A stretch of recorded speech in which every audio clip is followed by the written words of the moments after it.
All right, so today we're going to talk about the First World War, the Great War as it was called at the time. Why didn't they call it the First World War? Because they didn't know there was going to be a second one. In fact, they hoped that there wouldn't be a second one.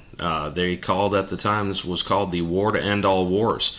The death and destruction caused by the First World War, the Great War, was something the world had never seen up to that point and really didn't. I mean, even with the death and destruction caused by World War II, World War I was completely devastating, which is something we're going to come back to quite a bit as we talk about the impact of this war. But the real focus today is going to be on the causes. Why did this war happen?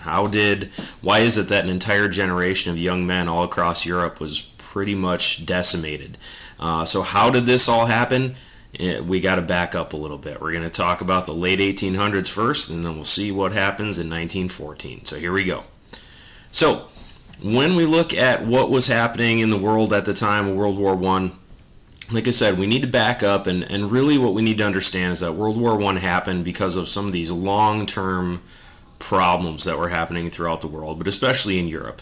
And really when we talk about these main causes of World War I. Again, main causes, and that's an important thing to keep in mind. That's a little clue for you if you're paying attention and taking some notes here. At the end of this unit, I'm going to have an essay question, and it's going to be name and describe the main causes of World War I. And main is your clue, ladies and gentlemen. All right. So when you get to that question, that's an acronym. Main, militarism. There's your M. Alliances. There's your A. Imperialism is your I, and nationalism is N. So M-A-I-N. What's that spell? Main. So when we talk about these main causes of World War I, again, it's a really important thing to keep in mind that these were happening for decades prior to the breakout of World War I. When we think about how this war broke out, if you imagine like Europe as a big empty barrel, right? And above that big empty barrel, there's 4 other smaller barrels that are each filled with a different type of fuel, right? And the different types of fuel here are militarism, alliance system, imperialism, and nationalism. So as these decades go on, each one of those little barrels above the big empty barrel, they're trickling in to that big barrel. And as time goes on, that big barrel is getting slowly filled up with highly explosive fuels, right? And as time goes on, as that barrel gets fuller and fuller and fuller, it's becoming more and more dangerous. What happens if there's a spark? Right? You've got a huge explosion, and that's ultimately what's going to happen, and that's what's going to drag the world into this First World War, the Great War. All right? So again, these are these main causes, and I'm going to confuse you a little bit here because we're not going to go in this order. We're going to go in the order that makes sense because all of these things are very, very connected, and we're going to start with really what I think is kind of the egg here, right? And that's what comes first. So when we look at it, we're going to go to the I in our main acronym here. So the I stands for imperialism. And keep in mind, we've spent a bunch of time talking about economic changes in the world in the 17 and 1800s, right? What's happening? The world is becoming highly industrialized. If you remember talking about the Industrial Revolution, where did it start? Europe, right?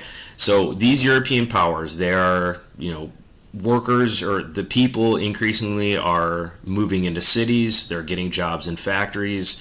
They're exchanging their labor for wage, and they're cranking out these manufactured goods, right? Now keep in mind, if you picture a map of Europe in your head, right?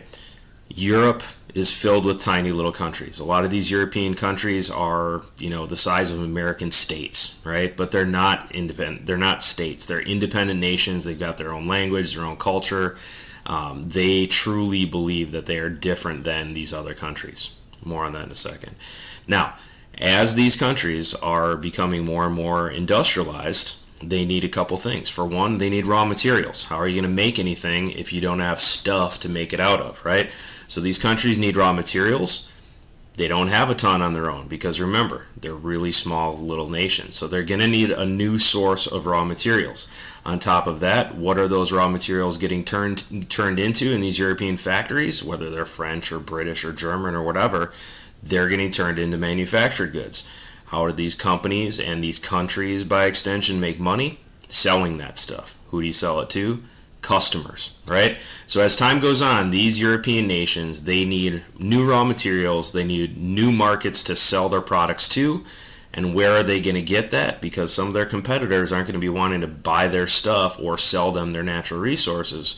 So increasingly, as the late 1800s and early 1900s roll around, these countries start competing over new territories in Africa and Asia. All right, so you can see Africa and Asia are there in blue right here. They need new markets. They need new sources of raw materials. And Africa and Asia, by the time we hit the 1900s, Africa and Asia are going to be the battlegrounds for these nations. They're competing over who gets to influence these regions of the world that up until then really had been kind of isolated from the rest of the world. So this is what the world would have looked like in 1914. So you can see our little key down here, the United Kingdom. Of course, they still kind of controlled Canada. They've got, you've got, what is this, Guyana down here. But then you look at Africa. Africa especially has been divvied up pretty well between the United Kingdom and France in the blue. Spain, although they're a declining world power, they still had a couple colonies here and there around the world, but especially in Africa.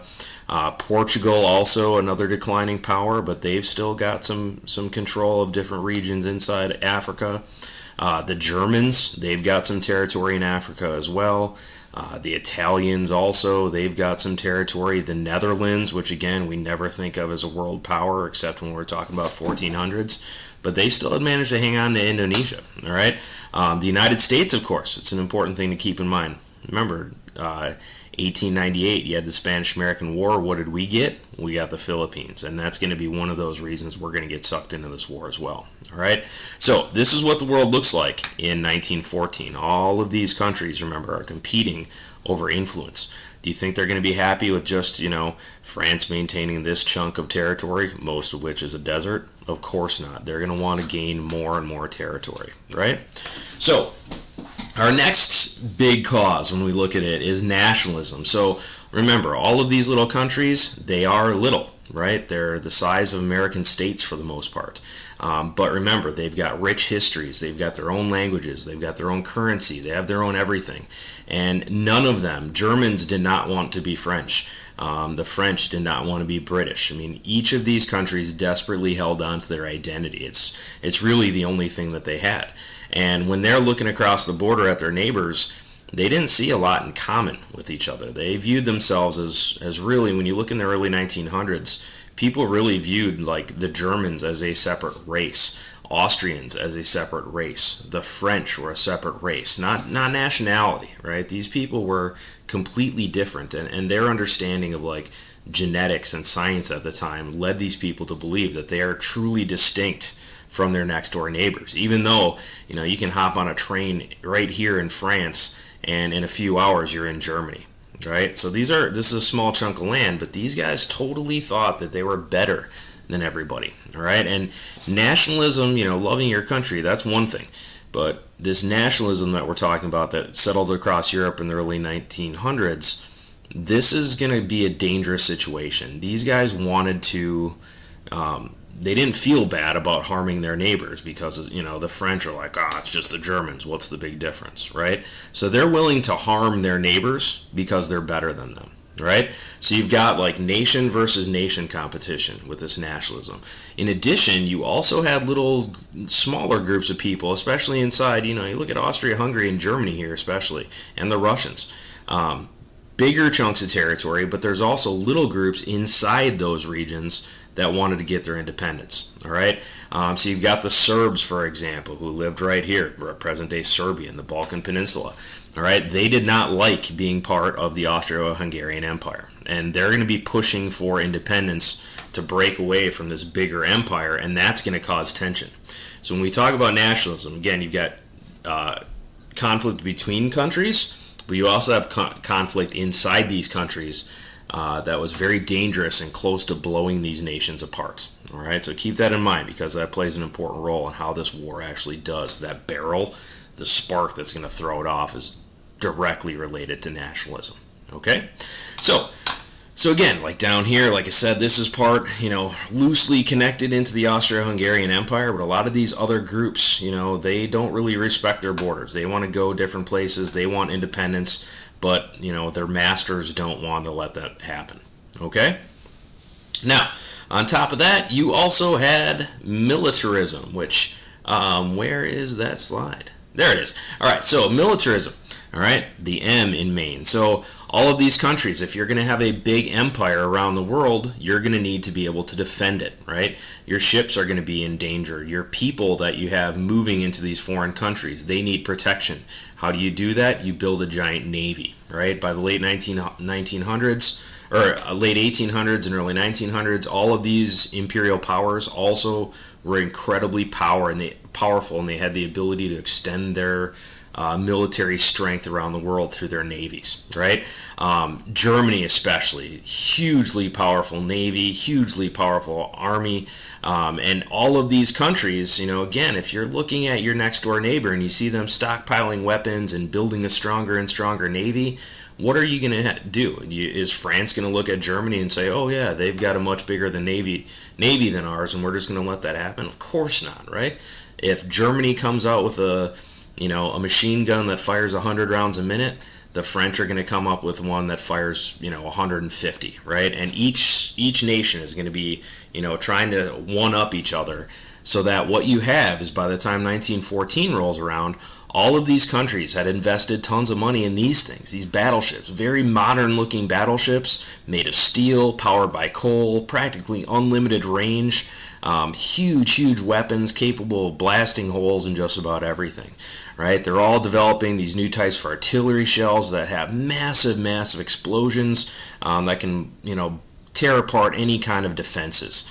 You've got machine guns you see down here. These guys are wearing gas masks because, again, modern living through chemistry, right? So these guys are going to be, all these sides are going to be investing in chemical weapons that are a way to, harmlessly defeat your enemy just by simply, harnessing chemistry. So you can see all these countries are going to be developing, these amazing technologies, unless, of course, you're at the other side of it. All right. So you've got these countries. They don't like each other. They're competing against each other. All of them are heavily armed. Right. This is a dangerous situation. And by 1907, then, this final piece of these main cause of World War I, you're going to have the alliance system is going to be formed. And by 1907, you're going to have the Triple Entente and the Triple Alliance. All right, so the Triple Entente is typically what we refer to as the Allies, or the good guys if you're an American, or French or British. But the French, the British, the Russians, they sign a treaty known as the Triple Entente. They become allies, and this alliance is going to say that, if France gets attacked, even if it's not in Britain and Russians' interests, if France gets attacked, the British and Russians will come to their aid. On the Central Power side, you've got the Triple Alliance Agreement signed between Germany, Austria-Hungary, and the Ottoman Empire, which was called the sick old man of Europe. We'll talk more about that tomorrow. But those countries, same deal. Germany gets attacked, Austria-Hungary is going to jump in, the Ottoman Empire jumps in, and now you've got this desperately dangerous situation where any little event, any little spark, remember that big barrel of fuel, right? Any little spark can set off all of Europe into a gigantic war, which we'll always remember as the Great War, World War I. And what is that spark? Well, in 1914, you've got Archduke Franz Ferdinand, the next in line to the Austro-Hungarian Empire. He's hanging out in the Balkans. He goes to Sarajevo. He's hanging out with his wife, and they're driving down the street of Sarajevo, and the Archduke, Franz Ferdinand, is going to be assassinated by a Serbian radical, a member of the Black Hand, it was called. Now, the Archduke, again from Austria, he gets assassinated. Austria attacks Serbia. Serbia is going to be defended by the Russians. Germany defends their neighbor, Austria-Hungary. Then that means, of course, the British and the French are going to pile on. And because of one tiny little assassination, no offense, Franz Ferdinand, but because of this one assassination, the entire world as we know it at the time is going to be plunged into the Great War, which will be the deadliest war in history.